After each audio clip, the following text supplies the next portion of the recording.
Baik, lanjut. Hadis ke 27. Kebajikan dan dosa. Alhamdulillah wassalatu wassalamu ala Rasulillah wa ala alihi washabbihi wasallam. Di sini ada dua hadis dari An-Nawas bin Sam'an. Ada juga yang katakan bin Sim'an dan Wabisah bin Ma'bad.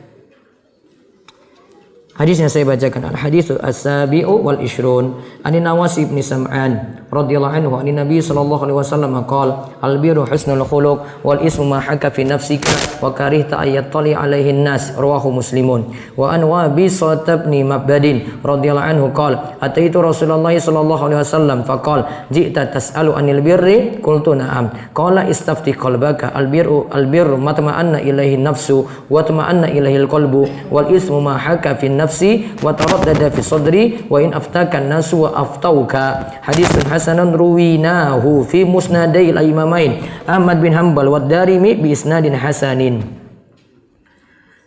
Dari An-Nawas bin Sam'an radhiyallahu anhu dari Nabi sallallahu alaihi wasallam, beliau bersabda, kebajikan itu adalah akhlak yang baik, sedangkan dosa itu adalah sesuatu yang mengganjal di hatimu dan engkau tidak suka jika orang lain mengetahuinya. Dari Wabisah bin Ma'bad radhiyallahu anhu, ia berkata, aku mendatangi Rasulullah sallallahu alaihi wasallam, lalu beliau bersabda, apakah engkau datang untuk bertanya tentang kebajikan dan dosa? Aku menjawab, iya. Nabi sallallahu alaihi wasallam bersabda, mintalah fatwa kepada hatimu. Kebajikan itu adalah apa saja yang jiwa merasa tenang dengannya dan hati merasa tentram kepadanya. Sedangkan dosa itu adalah apa saja yang mengganjal di hatimu dan membuatmu ragu, meskipun manusia memberi fatwa kepadamu. Hadis hasan, kami meriwayatkannya dalam dua kitab musnad dua orang imam, yaitu Ahmad bin Hanbal dan Ad-Darimi, dengan sanad yang hasan. Sekarang kita lihat hadis ke-27. Keterangan hadis.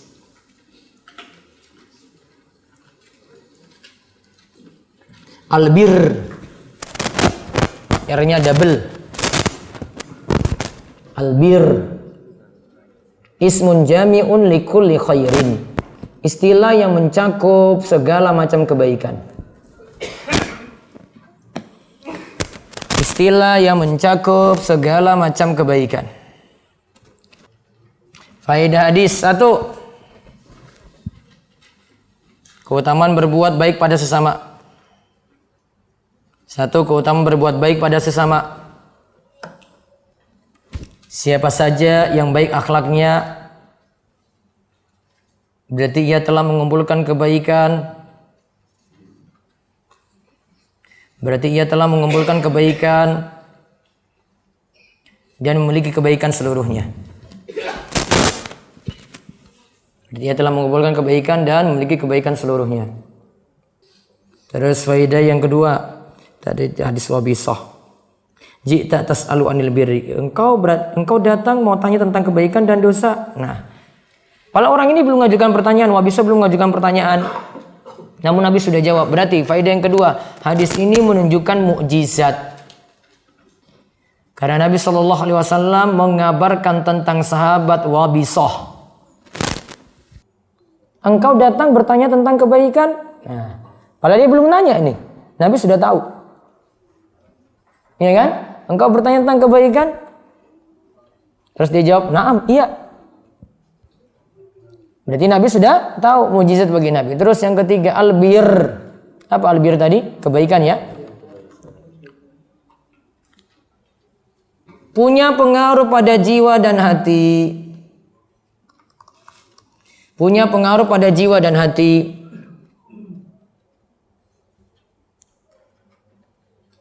Wujudnya dengan mendapatkan ketenangan hati.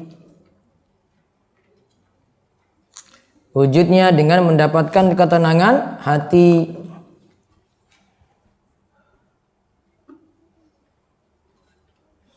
Terus yang keempat, dosa itu bisa dideteksi tanpa mesti meminta fatwa. Tanpa mesti meminta fatwa.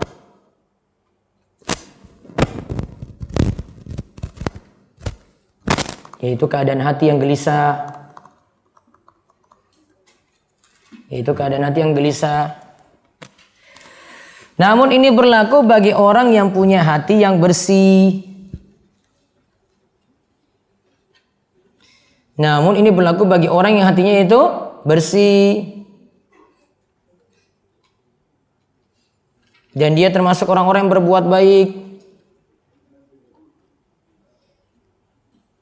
Dan dia termasuk orang-orang yang berbuat baik.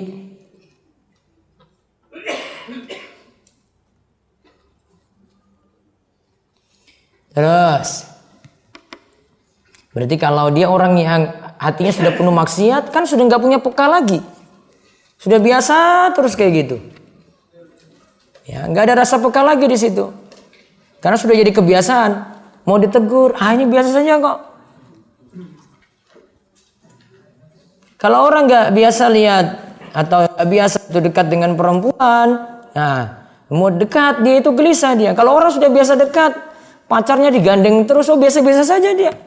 Tahu nggak kamu itu dosa? Saya biasa aja kok, saya nggak ada apa-apa. Nggak ada peka lagi. Karena sudah biasa dengan maksiat. Terus yang ke-5, ada 2 tanda dosa di sini, yaitu internal dan eksternal. Ada 2 tanda dosa di sini, yaitu internal dan eksternal.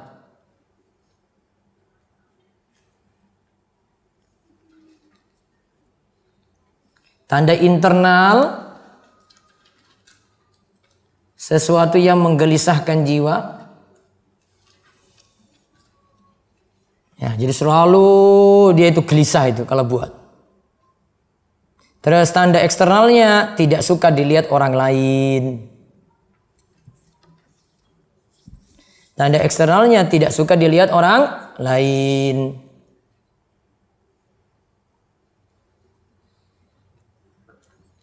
Terus yang ke-6, seseorang jangan tertipu dengan fatwa manusia. Padahal hatinya merasa gelisah dengannya.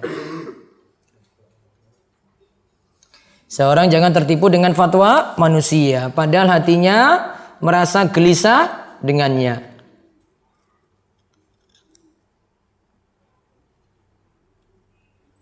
Maka mintalah fatwa pada orang yang berilmu.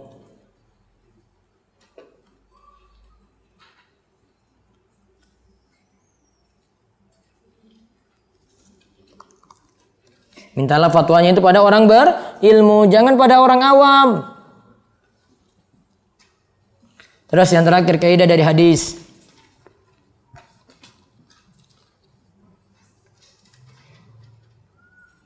Landasan menerima kebenaran adalah dengan berdalil. Landasan menerima kebenaran adalah dengan berdalil, bukan dari sesuatu yang sudah masyhur.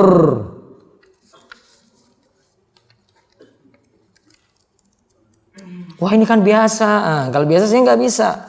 Harus dengan apa? Dalil. Wallahu a'lam bishawab. Selesai hadis ke-27. Breaks 30 menit insyaallah, baru kita lanjut lagi.